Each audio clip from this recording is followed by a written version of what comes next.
Bonjour, donc je commence par présenter ma maison. C'est une maison de superficie de 100 mètres carrés et il a 2 étages. On voit clairement le premier niveau et le deuxième. Cette maison a deux ouvertures, c'est-à-dire qu'elle donne sur 2 façades, la façade sud et la façade ouest. Bon, j'ai choisi la façade sud parce que c'est celle qui bénéficie le maximum des rayons du soleil et elle a la lumière maximale pendant le jour. Et aussi, j'ai choisi la façade est parce qu'elle a la façade ouest parce qu'elle a un bon paysage de coucher de soleil, donc c'est agréable à regarder. Je passe aussi par décrire les différents types d'ouvertures et des baies que j'ai. Donc premièrement, on voit clairement la façade principale, c'est celle-là, et on voit la porte d'entrée. Donc cette porte, elle est un peu grande. Celle-ci pour mettre l'accent sur l'entrée de la façade, et aussi j'ai utilisé une texture différente pour accentuer l'importance de cette entrée. Bon. Ici, j'ai des grandes ouvertures et ceci parce que ces ouvertures donnent sur des espaces qui sont ouverts dans la maison. Elles donnent principalement sur le séjour, le salon et donc on a besoin de maximum de lumière possible de l'extérieur et aussi pour profiter de la vue. Bien sûr, si on a une vue agréable sur laquelle elle donne la façade principale. Et bon aussi, j'ai orienté mes 2 balcons sur la façade principale pour la même cause, de la vue et de la lumière. On voit aussi les portes. On a ici une petite porte, on la voit ici et on la distingue ici également. Donc cette porte-là, ce sont les portes qu'on aura dans les pièces fermées notamment. Et bon, je passe à ma deuxième partie de façade, c'est celle-là. Donc on voit ici la façade ouest qui clairement nous donne l'information que les pièces dedans seront des pièces plus restreintes et petites que les autres pièces de la façade principale, notamment les salons. Donc ces pièces-là, elles représentent les chambres à coucher. Et puis plus les dimensions des fenêtres se réduisent, c'est-à-dire que l'espace est moins réduit en surface aussi. Et le choix des fenêtres verticales, c'est pour les salles de bain, bien sûr pour des raisons d'intimité et aussi pour garantir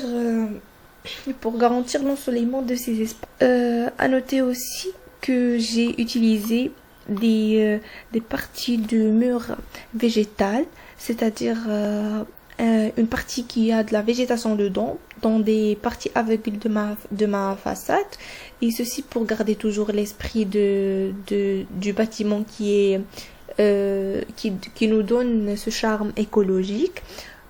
Aussi pour l'esthétique bien sûr et pour assurer un confort dans la qualité de l'air. On aura toujours un air frais à cause des plantes, de la respiration des plantes. Bon, je passe ainsi à... J'ai utilisé aussi des garde-corps en verre et des ouvertures grandes, des couleurs grises et un peu... comment dirais-je, des couleurs qui ne sont pas traditionnelles, et ceci pour montrer l'aspect moderne du bâtiment. On voit clairement que le bâtiment est moderne, on voit le volume qui déborde de cette partie-là, et ça montre un mouvement architectural du bâtiment. On voit clairement les lignes qui sont horizontales et ces lignes-là, elles montrent le mouvement dans la partie horizontale du bâtiment.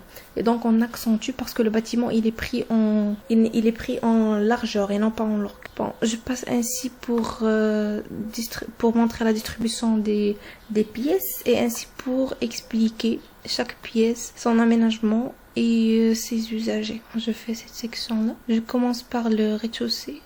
Pour mon rez-de-chaussée, on passe toujours par l'entrée, donc on commence par l'entrée principale. On entre vers un salon marocain. J'attends un peu que ça marche. C'est bon. Donc on entre vers un salon marocain. On voit clairement le salon marocain ici. Et puis on a ici un meuble qui sert comme meuble porteur de la télévision et en même temps une bibliothèque. Et c'est intéressant pour garder l'esprit de lecture et pour s'amuser en profitant de son temps dans le salon, et aussi une petite cheminée. On a ici une cuisine américaine ouverte avec un petit comptoir et des chaises pour se servir si jamais on veut prendre un snack ou un truc à la cuisine sans qu'on la quitte vers notre espace. On voit clairement ici l'ouverture qui va donner un ensoleillement important à cet espace-là, et même les vitres utilisées dans la porte, ils sont importants pour l'ensoleillement du salon.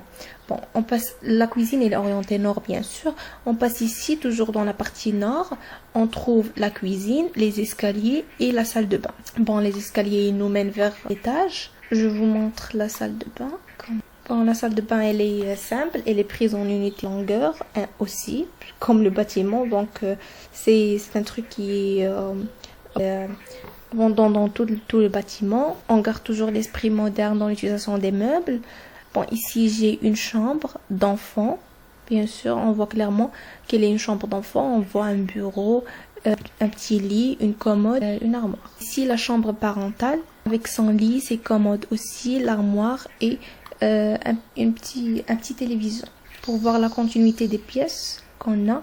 Et à noter que les chambres ils sont orientées ouest, et donc ils profitent toujours d'un ensoleillement meilleur, et ils sont aussi à proximité de la cuisine et de la salle de bain, et ils ont une grande intimité parce qu'on voit pas si jamais on a des invités dans le salon, ils n'arrivent pas à voir les personnes dans le chambre, et ceci est assuré parce qu'on a un hall dans la partie orthogonale. Du coup, on peut pas voir les personnes dans leur chambre. Ici, on voit l'étage. Bien sûr, on arrive par les escaliers qui sont toujours orientés nord. On a ici une salle d'eau semblable à celle qu'on avait dans le rez-de-chaussée, avec toujours l'esprit moderne en utilisation des meubles. On a ici la salle d'eau, une gaine bien sûr pour la ventilation de la salle. On a ici la salle de bain. Ici la salle de bain, toujours l'esprit moderne avec des utilisations des angles droits, et c'est ce que j'ai mis dans la majorité des pièces du bâtiment. Bon, ici, on voit une autre chambre. C'est la chambre du deuxième enfant. Dans cette chambre-là, j'ai mis un lit, armoire équipée dans le lit même, et une coiffeuse. Bon, peut-être ça serait une fille, donc j'ai ajouté une coiffeuse. Cette chambre-là, il aura un accès à un balcon.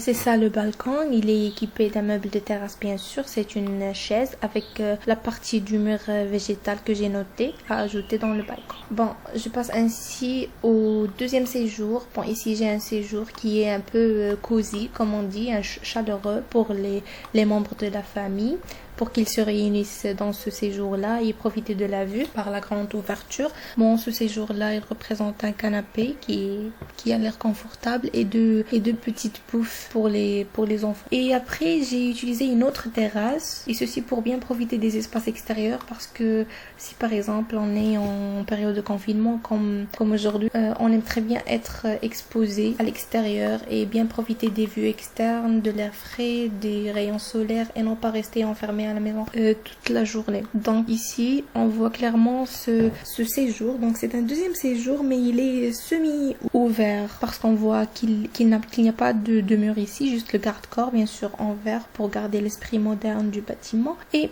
les différents meubles qui sont dédiés aux espaces externes. Bien sûr, j'ai une façade aveugle, peut être une façade mitoyenne. Je vais montrer le plancher haut. Bon, le plancher haut, c'est une terrasse non accessible pour les accrotaires. J'ai mis là les accrotaires et la gaine, l'évacuation de la gaine. C'est tout pour mon bâtiment. Merci.